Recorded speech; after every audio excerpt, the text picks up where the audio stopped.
ഉറപ്പായിട്ടും. അപ്പൊ ഇതേ സ്പിരിറ്റിൽ തന്നെ സിനിമ കാണാൻ അവർ പോവുക. Thank you very much. അപ്പൊ ഞാൻ ഡയലോഗ് പറയാം. ഏത് സിനിമ ഡയലോഗ്? എല്ലാവർക്കും വേണം മതി.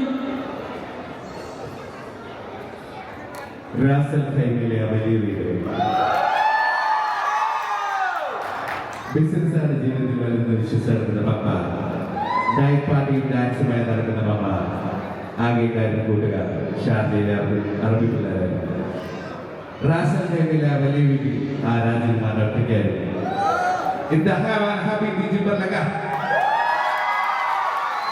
ഞാൻ ഈ ഡയലോഗ് പറയുമ്പോ ഈ സത്യം പറയട്ടെ, എനിക്കിപ്പോ പറയാൻ തോന്നുന്നു.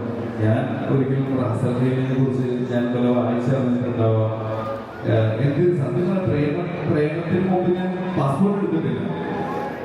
അപ്പോ പെട്ടെന്ന് അങ്ങനെ ഒരു സ്ഥലം പറയുകയും അവിടെ അങ്ങനെ ഇത്രയും GCC അല്ലെങ്കിൽ ഗൾഫ് കൺട്രീസിലുള്ള എല്ലാ മനുഷ്യർക്കും ഇത്രയും ഭയങ്കര കണക്റ്റഡ് ആവുകയും ചെയ്യുന്നത് എനിക്ക് ഭയങ്കര സന്തോഷമുണ്ട്. ശരിക്കും അത് കഴിഞ്ഞ് കുറെ നാളുകൾക്ക് ശേഷമാണ് ഞാൻ മനസ്സിലാക്കുന്ന റാസൽ ഫൈമിൽ ശരിക്കും ഒരു വലിയ വീട്ടിലുണ്ട്. അത് അതിലും വലിയ അത്ഭുതം. അപ്പോ എന്തായാലും സന്തോഷം. ബഹ്റൈനിൽ വന്നു ഇനി ഒരിക്കൽ കുറച്ചുകൂടി സമയം ഉണ്ടാക്കി വരാൻ ശ്രമിക്കുന്നതായിരിക്കും.